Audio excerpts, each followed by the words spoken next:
Vamos a comenzar con el trabajo de Plaza, Toledo, Olmedo y Nolan.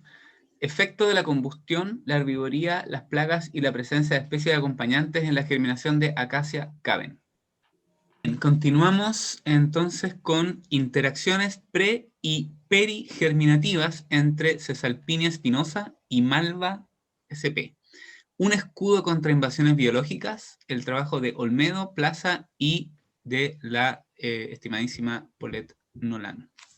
Muy bien, gracias por la presentación y vamos a continuar con el trabajo de Venegas González, Gibson Carpintero, Aguilera Betty, Schneider y Muñoz. ¿Cómo está respondiendo el bosque esclerófilo al cambio global? Un caso de estudio utilizando los anillos de crecimiento de Cryptocaria alba. Perfecto. Entonces, por favor, adelante. Ok, aquí estoy maximizando. ¿Se ve bien? Sí.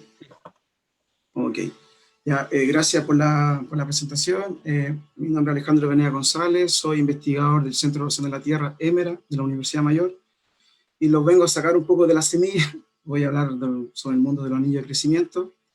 Y esto es un estudio pionero, se podría decir, en bosques esclerófilos, que estamos analizando cómo están respondiendo justamente bosques esclerófilos a través de una especie bioindicadora, que es el PEUMO, son las primeras cronologías de PEUMO, a este cambio global, el cambio inducido por el hombre. El contenido de la presentación, hablar un poquito del background del estudio, metodología, resultados y una conclusión. Para nadie es nuevo de que estamos pasando por un récord de temperatura de los datos instrumentales desde la segunda mitad del siglo XX, donde ha aumentado exponencialmente la temperatura, y durante los últimos 22 años se han registrado los récords, los 10 años más calurosos de la historia. Solo como anécdota, yo aún recuerdo 2014, yo tomé una revista de National Geographic y hablaban de que era la temperatura más calurosa de la historia, y era una edición especial que hablaba sobre esta temperatura. El 2015 fue más caluroso que el 2014 y el 2016 más caluroso que el 2015. Fueron 3 años consecutivos rompiendo récords. Y el año pasado justamente también fue el segundo más caluroso, y aquí también lo sufrimos harto también, en el caso de nosotros con la sequía extrema que hubo. Y haciendo esta presentación, hace 2 semanas aproximadamente, comencé a generar el Power, y me desayuno con esta noticia de que noviembre de este año es el más caluroso de la historia, nuevamente. Entonces, lo más probable es que sigamos batiendo récord, y es interesante para saber cómo los árboles, cómo los bosques, las poblaciones están respondiendo, y si realmente van a resistir, y qué poblaciones van a ser más resilientes que otras. El año 2010 se hizo una recopilación, Craig Allen, varios investigadores, que es uno de los papers más citados de la última década, donde trabajaron y donde recopilaron información sobre bosques que están siendo afectados por sequía a nivel mundial, por sequía extrema, ¿ya? Cabe destacar que solamente había un sitio en América del Sur, el sitio de Bariloche, de los colegas argentinos que vienen trabajando con la mortalidad de coihue entre Bariloche y San Martín de los Andes. Entonces queda un nicho de trabajo para seguir trabajando. En este paper ellos mostraron de que existía un mayor aumento de la mortalidad de árboles, aceleración de la senescencia de árboles, un decaimiento de bosques, y también se observó ataques masivos de insectos y hongos, ¿no? Y así como el paper, después del paper de Craig Allen, salieron otros papers recientes utilizando varios metadatos, identificando qué ciertos lugares que habían están siendo más vulnerables que otros con estos eventos de sequía, ¿ya? Y este es un paper del año 2020, que justamente de la Nature, que habla sobre los bosques que son resilientes, cómo están siendo la resiliencia y la resistencia de estos bosques a esta sequía extrema. Y nuevamente hay solamente un sitio aquí en América del Sur. Eso nos da la oportunidad para poder estudiar justamente. Ya sabemos que el bosque esclerófilo, si uno va a cualquier cerro, se está poniendo más café, el browning está aumentando, hay mortalidad de quillay. Inicialmente, hace 4 o 5 años, empezamos esta mortalidad de quillay, entonces nos da la oportunidad para poder estudiar. Y así nació este proyecto, un proyecto de iniciación de Fundesit, y uno de los objetivos del proyecto es analizar justamente cómo está respondiendo el bosque xerófilo en Chile Central y utilizando el PEUMO como especie de indicador. ¿Por qué Chile Central? No voy a entrar en detalle, todos sabemos la diversidad y el endemismo que existe, tanto a nivel de plantas vasculares como fauna también, pero sí se ha observado que como los bosques mediterráneos están en los 5 continentes, y especialmente en el hemisferio norte, existe una alta sensibilidad de la biodiversidad y la estructura a este cambio global. Entonces se espera que los bosques también sean altamente sensibles aquí en Chile Central. Y justamente a través de la dendrocronología nos podemos permitir estudiar esta dinámica de crecimiento y enfocándose principalmente en los últimos 100 años y viendo cómo se está respondiendo y si existe tendencia o no negativa de crecimiento.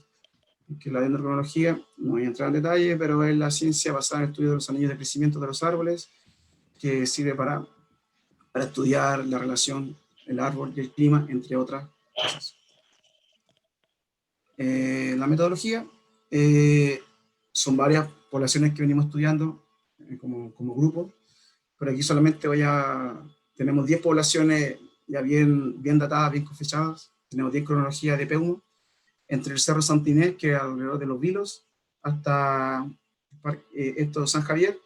Aquí hay 11 sitios, pero vamos a trabajar, les voy a mostrar solamente 10, que hasta Tinguiririca, los resultados hasta Tinguiririca, que son los sitios de las poblaciones están entre 150 y 1000 metros sobre el nivel del mar, en este gradiente latitudinal, y son bosques altamente perturbados por fuego y vigoría, a destacar que casi hay nula regeneración por semilla, y la plasticidad que nos da el PEUMO, que es una especie que se encuentra en forma continua en todo el bosque xerófilo de Chile Central, en todos los bosquetes que están fragmentados.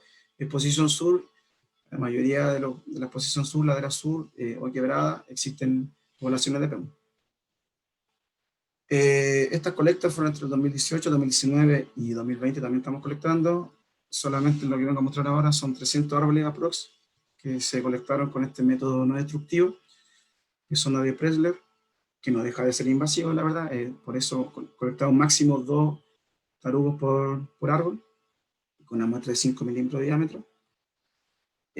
Luego esta muestra se sigue el método convencional de dendrocronología, se pegan en un soporte de madera, se lijan, se miden, tenemos para medir a través de un software de imagen, o a través también de la mesa de medición. Luego se hace una datación cruzada, una estandarización y un análisis estadístico para poder relacionar los árboles, las poblaciones si existe un decaimiento, y también la interacción con las series climáticas.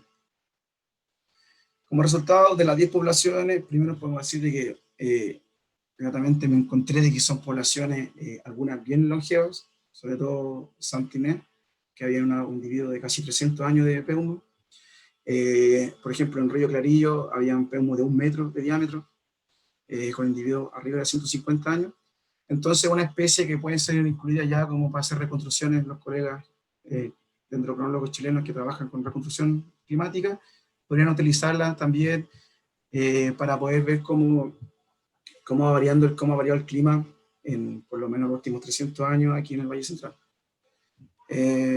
También podemos decir que existe una alta correlación entre los mismos árboles, entre los mismos individuos por población, con un R de 0,5, que es significativo, y entonces en general es una especie con alto potencial dendrocronológico. Son las primeras cronologías, todavía no publicamos nada, la verdad, pero estamos escribiendo y esperamos poder tener un documento que sirva para todos, la verdad. El análisis climático, esto es un gráfico de correlación. Acá tenemos los sitios en el eje Y, en el eje X están los meses, agrupados en 2 meses. Y vamos a decir de que esta flecha roja es la estación de crecimiento de la especie, que justamente que no existe una diferencia biogeográfica entre los sitios, la verdad, que son sensibles tanto los del norte como los del sur a las precipitaciones de invierno y al déficit hídrico de invierno. Entonces es importante esta recarga hídrica que genera la lluvia de invierno para poder crecer justamente en primavera. Y especialmente también negativamente tiene una relación negativa con la temperatura máxima en general de octubre, noviembre, diciembre, que que son los primeros meses de crecimiento de esta especie. Y analizando justamente ver decaimiento, si realmente existe un decaimiento en las poblaciones, podemos observar desde, estos son ya solamente nos cortamos la ventana al último 50, de 50 hasta el 2017, que son las cronologías, y de los 10 sitios, 9 tiene una tendencia negativa de crecimiento, un breakpoint significativo, a partir del año 75, que fue Alto de Cantillana, ya el 84 la Campana, y así sucesivamente. La mayoría ya inicio del siglo XXI ya empezaron también a mostrar un decaimiento que se vio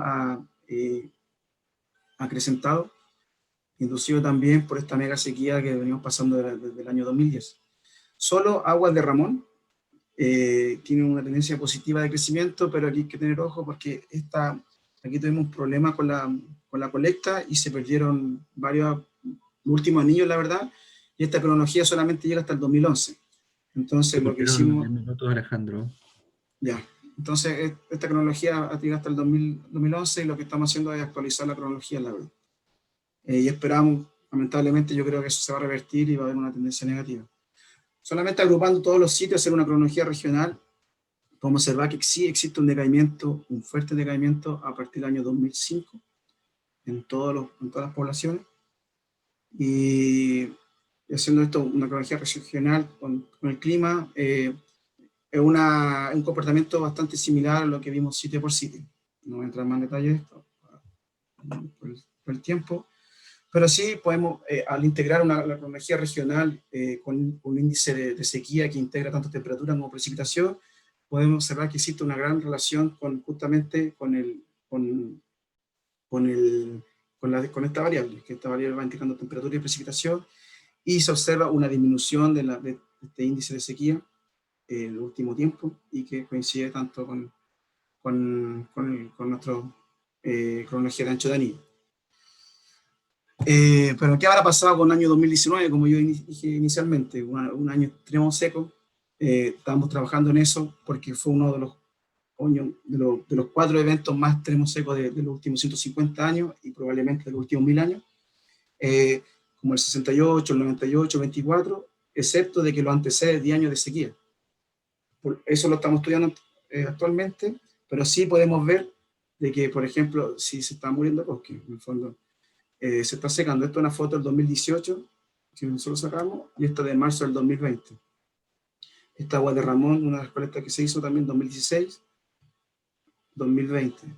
Y así varios sitios que nosotros hemos mostrado este año, el 2020, o fin del 2019, se ve que se está secando los árboles. No están muriéndose, la verdad, porque uno al sacar el tarugo se ve que tiene agua todavía, que está vivo, pero sí está extremadamente estresado la población de Perú.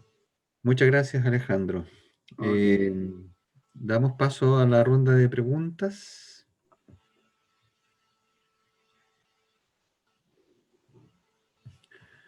Preguntitas.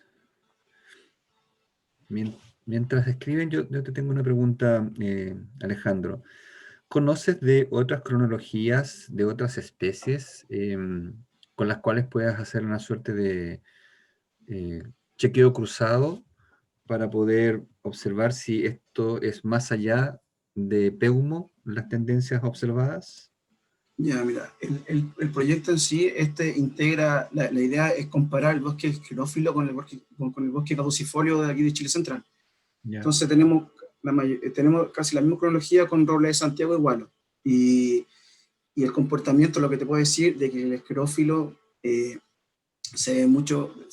tiene un decaimiento mucho más acentuado que los robles de Santiago o los Gualos. Yo, como hipótesis, yo creo que debe ser como la otra especie es caduca, pierde la hoja y a lo mejor un año extremo de sequía es lo que se observa en los robles, por ejemplo aquí en la Campana, que ya en febrero, si un año extremo seco, ya la especie empieza a perder hoja. Entonces ya no tiene evapotranspiración, entonces su estrategia es resistir, crecer poco ese año, pero se va recuperando el próximo año. En cambio, el esclerófilo, como es siempre verde, él se ve más afectado. Pero eso estamos testando todavía y estamos comparando. Ok, gracias, Alejandro.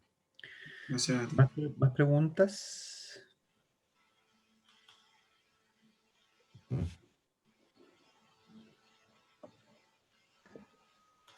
Parece que no.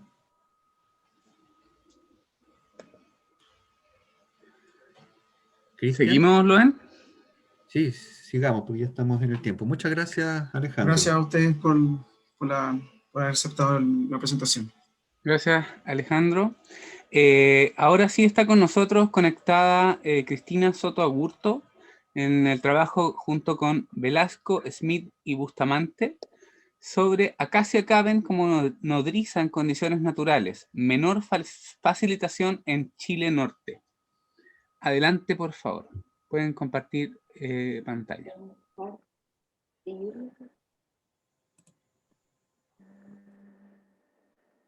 ¿Ven mi pantalla?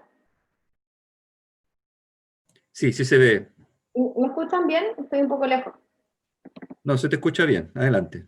Ya, súper. Gracias, disculpen, se me pasó la hora, como estoy con otro horario. Bueno, como ya me presentaron, este es mi título.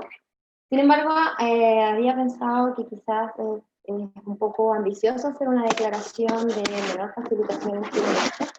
Por lo tanto, la cambié a pregunta: ¿menor facilitación en Chile Norte?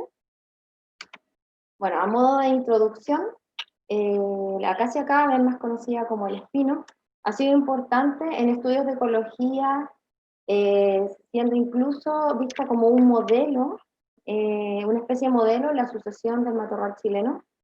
Ya Ernesto y Piquet en 1985 proponían este modelo, donde cuando el bosque esclerófilo ha sido degradado, el espino podía ser una especie pionera en colonizar estas zonas degradadas, y luego de retirar este efecto que degradaba el bosque, podía dar paso a otros estados sucesionales del bosque.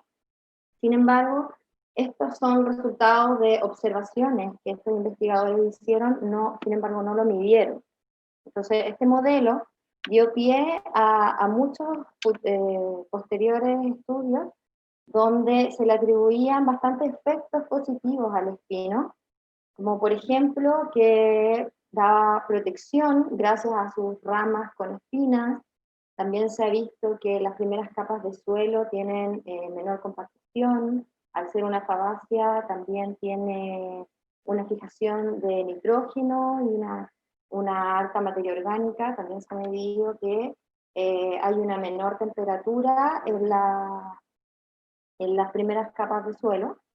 Y como esto ha sido un interés que se ha mantenido, hasta el año pasado recién salió un estudio de Miranda y compañía, donde evaluaron que el espino podía ser incluso una trampa de semillas, no solo de especies de aves frugívoras que podrían posarse y ahí depositar las semillas de las frutas que comieron, sino que también para especies anemócoras.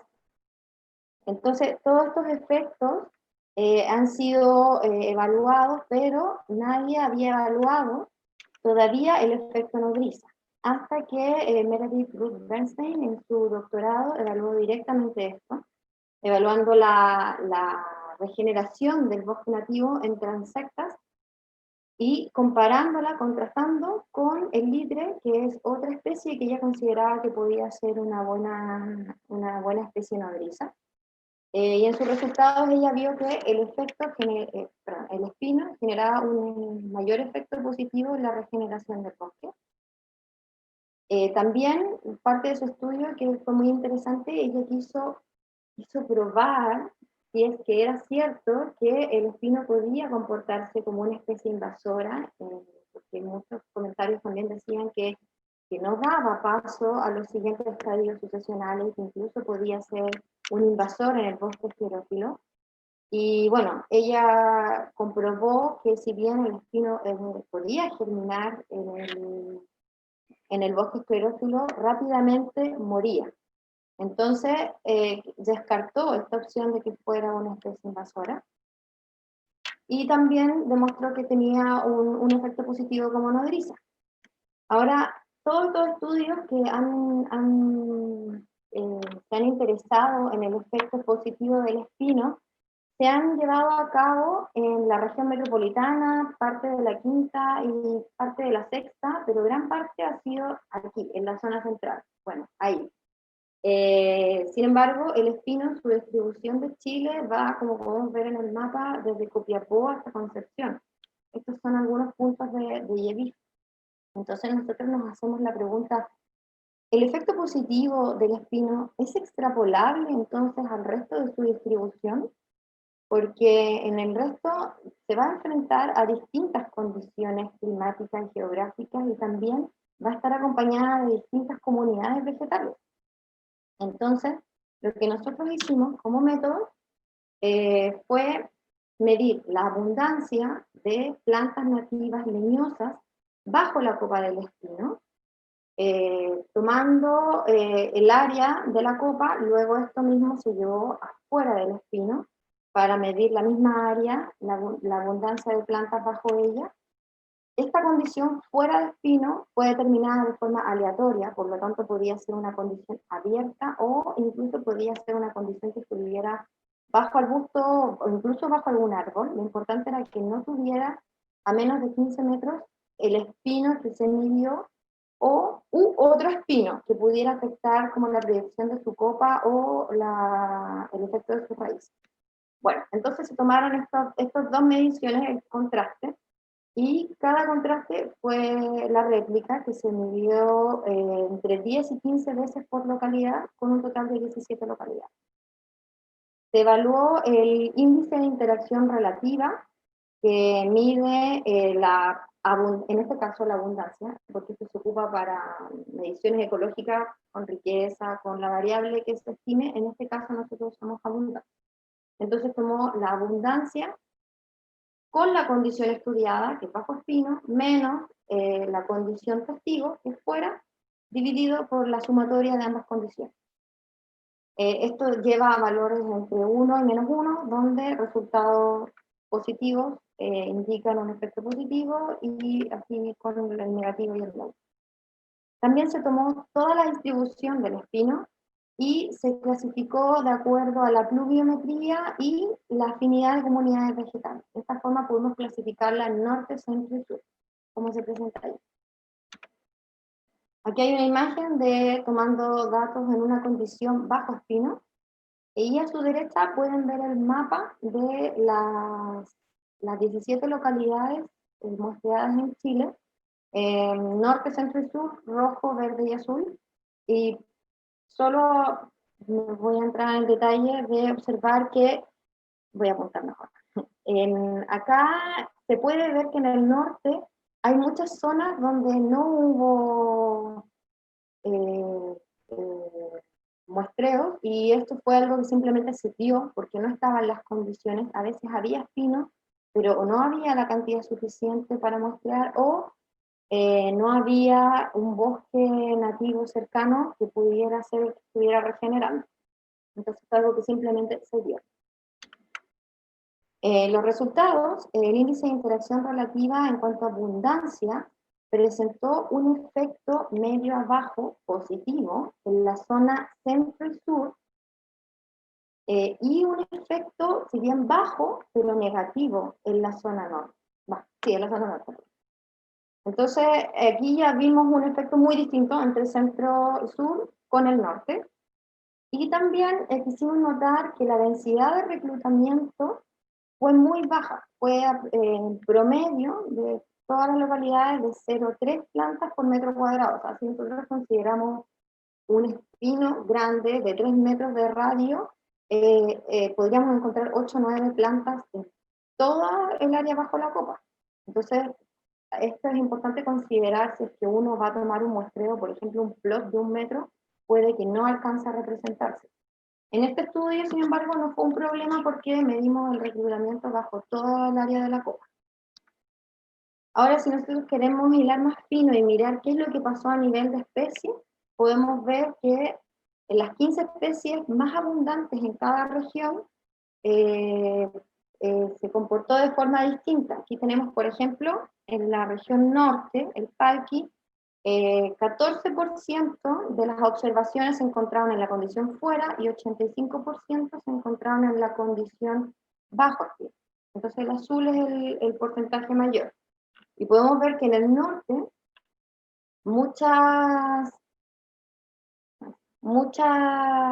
la mayor parte de las especies más abundantes se encontraron más en la condición fuera activa, y por el opuesto, en el sur, gran parte de las especies más abundantes se observaron mayormente en la condición bajo espino.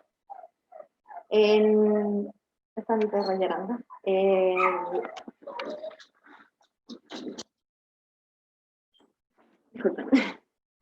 Y por otra parte, en el centro, en la región centro, se pudo observar que prácticamente todas las especies más abundantes se encontraron mayormente en la condición bajo espino.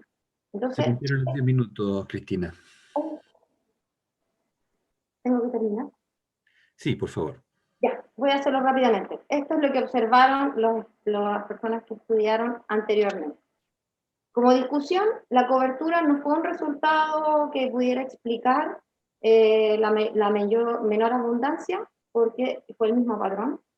Anteriormente habíamos estudiado la diversidad beta, donde en la zona norte hay una menor similitud entre las condiciones bajo y fuera espino, por lo tanto ese podría ser el aporte del espino en la zona norte, no en cuanto a abundancia, sino en diversidad. Y a modo de discusión, hay muchos factores que podrían afectar a los resultados que nosotros obtuvimos, como por ejemplo nuestra condición testigo, que es fuera de espino y no condición abierta. Y a futuro nosotros creemos que sería muy bueno incluir, además de la abundancia, otras variables como la riqueza, la cobertura, la pendiente, la rigoría es muy importante, y incluso las precipitaciones podrían ser una variable continua que podría tener mucho que aportar, más que una clasificación norte, centro, sur. Muchas gracias. Ok, gracias, Cristina. ¿Preguntas?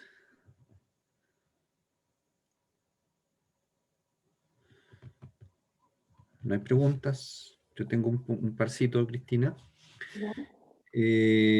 Bueno, completamente de acuerdo contigo respecto a que, tal como estás discutiendo muy bien, la abundancia no nos dice nada.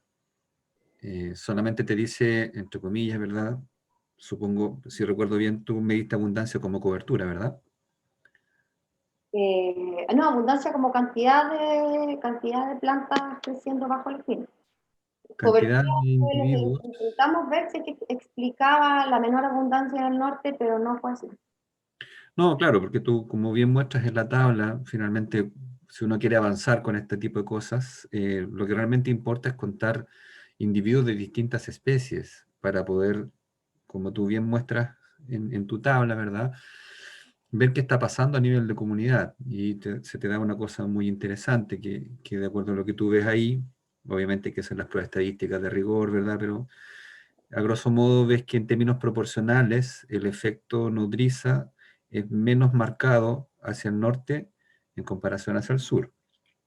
De las 15 que tú elegiste, son unas pocas, ¿verdad? Son facilitadas o se encuentran creciendo bajo nodriza en el norte y casi todas en el centro y en el sur.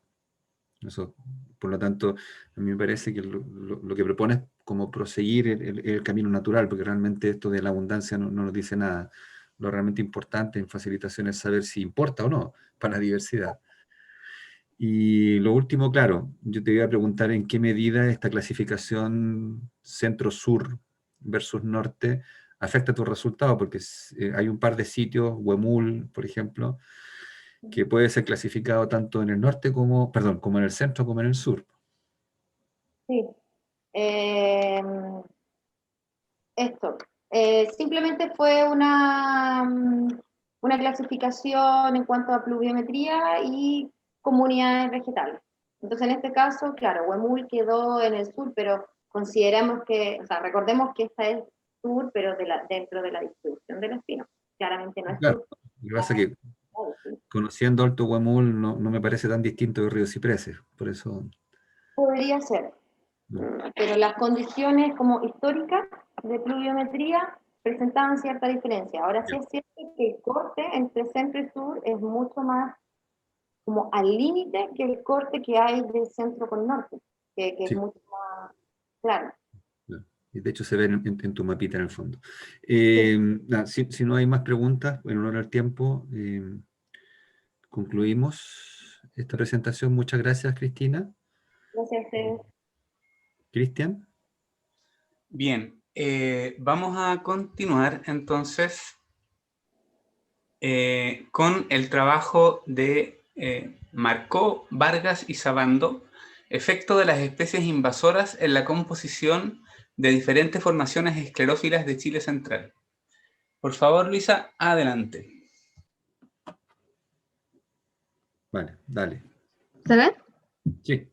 Ya, perfecto. Buenos días, mi nombre es Luisa Marco y voy a presentar el efecto de las especies introducidas en la composición de diferentes formaciones esclerófilas de Chile central. Bueno, antecedentes: Chile central tiene un bosque y matorral esclerófilo que está ubicado en ladera de exposición norte y sectores planos y quebradas. En él prospera un subtipo forestal que es higrófilo asociado a los cursos de agua. Elegimos esta zona por las mismas características que decía anteriormente, que es un hotspot de biodiversidad. Como problematización, encontramos que los humedales están muy amenazados por las crecientes demandas humanas, específicamente inmobiliarias en el sector costero, y por la demanda turística también. Esto podría llevar a la extinción de especies que amenazarían con el bienestar del ser humano. Entonces tenemos áreas que se reducen las áreas silvestres, se produce una fragmentación del hábitat y generan parches rodeados de una matriz agroforestal. Y estos parches o reductos de bosque, humedal o pastizal es importante para la sobrevivencia a largo y mediano plazo de la biota nativa. En esta investigación se plantearon dos preguntas. ¿Cuál es el patrón de las fanerófilas del bosque esclerófilo en la zona precordillerana en comparación con la zona costera de Chile central? ¿Y cuál es el comportamiento de las especies introducidas en comparación con las nativas en el gradiente, desde la vegetación de la ribera hasta el bosque? Y como hipótesis se planteó que ante la alta presión antrópica, un mayor número de especies habría un mayor número de especies introducidas y se perdería la composición florística nativa.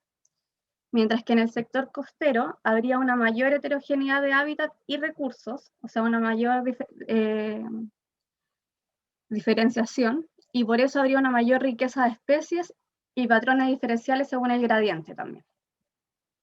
Como objetivo se construyeron herbarios de ambas zonas de muestreo, de la zona precordillerana y del sector costero.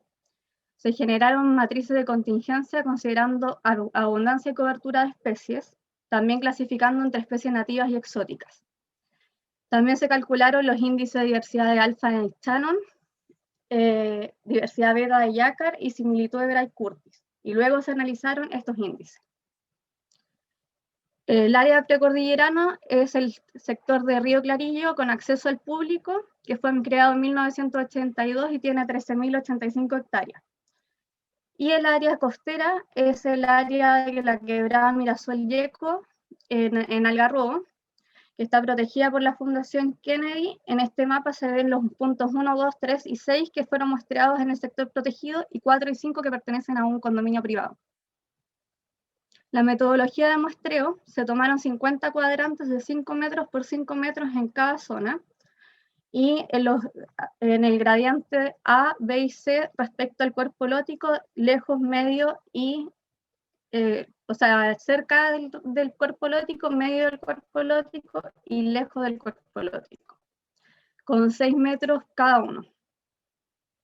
En los resultados tenemos una mayor diversidad de especies en el sector costero, a pesar de que el área de estudio era bastante menor, 3 kilómetros el sendero de esa quebrada. Y en la mayor diversidad de especies creemos que podría deberse a la estabilidad del sistema, ya que mantiene mejor la humedad. En cambio, Río Clarillo tiene una sequía de aproximadamente 10 años, que no tiene precedentes, incluso este año tuvieron que cerrar debido a la sequía. Como análisis se crearon las matrices de contingencia caracterizando la vegetación de ambas zonas, contando abundancia y cobertura. Se hizo un análisis comparativo y el análisis de una ANDEVA de 2 factores para evaluar posibles diferencias de diversidad ecológica entre los gradientes y entre las localidades. Se pretrataron los datos con una raíz cuadrada y posteriormente se sacaron los índices de similitud de Yacar para la composición de especies y Wright-Curtis para la composición de especies y abundancia. Un análisis de ANOSIM para evaluar las posibles diferencias entre los gradientes de las localidades y entre localidades. Resultados. La ANOVA de la diversidad mostró diferencias significativas entre las zonas lejanas de Río Clarillo y Algarrobo, las zonas medias de Algarrobo y Río Clarillo, y también entre lejos Algarrobo y medio Río Clarillo, lejos Río Clarillo y medio Algarrobo. Sin embargo, no hay diferencias significativas entre las orillas de ambas localidades. Esto se ve reafirmado al sacar el índice de Yacar, que no presenta diferencias significativas entre las localidades, tratándose como una sola comunidad comunitaria. Y esto se ve reflejado también en que hay patrones similares del subtipo forestal higrófilo, con especies que son representativas de este tipo de sistemas, como Cryptocaria alba, Luma aquiculata, Iriaja saponaria y Litraia cáustica. Todas estas especies estaban presentes en ambas zonas. Pero sí hay diferencias significativas en las zonas de la orilla. Y esto también se puede ver que, en especial en la zona costera, habían especies raras comparativamente. Había mayor número de especies introducidas, principalmente especies ornamentales. Y bueno, esto se puede ver aquí, hay casas muy pegadas a la quebrada, entonces casi encima, y las especies han ido bajando hacia la quebrada.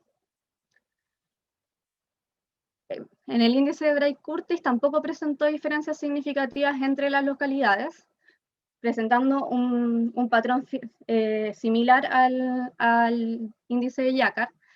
Sin embargo, en este patrón, al incorporar la abundancia, se muestra una mayor homogeneización vegetacional entre los gradientes y entre las localidades. En el índice de Wright-Curtis, la composición y abundancia de las especies tampoco muestran diferencias significativas entre las localidades, pero sí entre la orilla de Río Clarillo, medio de Río Clarillo, orilla de Río Clarillo, lejos de Río Clarillo, medio de Río Clarillo, lejos de Río Clarillo, orilla de Algarrobo, medio de Algarrobo, orilla de Algarrobo y al lejos de Algarrobo y medio de Algarrobo y lejos de Algarrobo. No obstante, se reitera el patrón de diferenciación mayor en el agua en la parte de orilla. En la discusión se plantea que las especies exóticas e introducidas de ambos sectores tienen una mayor presencia en la parte de orilla o de ribera, lo que se traduce en un bajo índice de la calidad del bosque de ribera. O sea, hay una homogenización estructural de este tipo de sistemas y fragmentación. Y como conclusión se determina que efectivamente el bosque de esclerófilo de Chile central recibe una alta presión antrópica que se traduce en un mayor número de especies introducidas y la pérdida de la composición florística nativa. Sin embargo, estos dos sistemas muestran todavía patrones de bosque esclerófilo y podría ser importante protegerlos. Yo sé que Río Clarillo aumentó su categoría, sin embargo, el sector de Algarrobo actualmente está amenazado porque las inmobiliarias quieren construir justo arriba de esta quebrada. Y se está peleando para que no se haga, o que sea protegida realmente. Si las zonas costeras presentan una mayor heterogeneidad de hábitat, recursos, se estaría en una zona de mayor riqueza de especies y patrones diferenciales entre gradientes del área del bosque esclerófilo de Chile central. O sea, hay una mayor diferencia en el sector costero, una mayor diversidad, que también se corrobora. Y finalmente, al aplicar la prueba posteriori que presenta la diferencia significativa, sí hay diferencias significativas entre las zonas medias de ambas localidades, entre la zona media de Río Clarillo, lejos Algarrobo, lejos Río Clarillo y medio de Algarrobo, y las dos zonas de lejana de ambas localidades. Sin embargo, esta hipótesis no se aplica para las zonas de orilla. Quiero dar mis agradecimientos a los profesores, a ustedes también por escuchar y a la universidad por financiar este estudio, a la Universidad Metropolitana de la Ciencia de la Educación. Muchas gracias. ¿Aló? Sí, muchas gracias, Luisa. Tenemos tiempo, un par de minutos para preguntas. Sí, por favor. Así que por favor les pueden hacer por el sistema de preguntas del Zoom o por el chat. Muchas gracias por tu presentación. Muchas gracias a ustedes.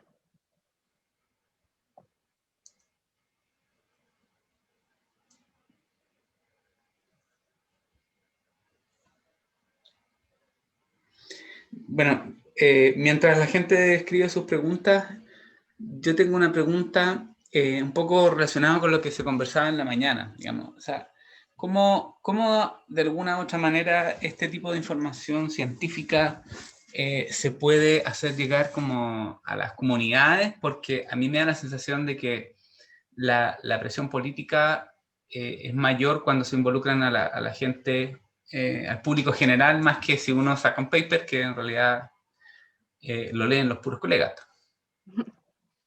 Yo me contacté con la gente de la zona de Algarrobo y entregué el herbario como herramienta para determinar si habían especies de interés para protegerlas. Ahora, claro, yo lamentablemente no vivo ahí y no estoy participando del proceso, entonces no tengo claridad tampoco de quiénes están trabajando y qué áreas están estudiando del lugar. Gracias. No sé si responde a la pregunta. Es Es un poco el problema que yo creo que tienen todos estos estudios, ¿no? Sí, claro. Sí, porque como se conversó, en el fondo uno no tiene que evangelizar a otros botánicos ni ecólogos, porque lo tenemos súper claro. Si el problema es cómo llegamos a la toma de decisiones. Pero hay veces en que las municipalidades prestan atención a este tipo de cosas, uno nunca sabe. Bien, parece que no hay preguntas, así que muchas gracias, Luisa. Con esto terminamos la sesión. Loen se tuvo que retirar, me avisó. Así que damos por cerrada la sesión de Comunicaciones Libres 5 y nos encontramos en unos pocos minutos más a las 12:15 en la sesión de Comunicaciones Libres 6, ¿vale? Agradecidos a todos los participantes de esta sesión, a todos los que presentaron, y nos estamos viendo a las 12:15, si es que no me falla el programa. 12:15, exactamente. ¿Ya? Hasta luego. Hasta luego.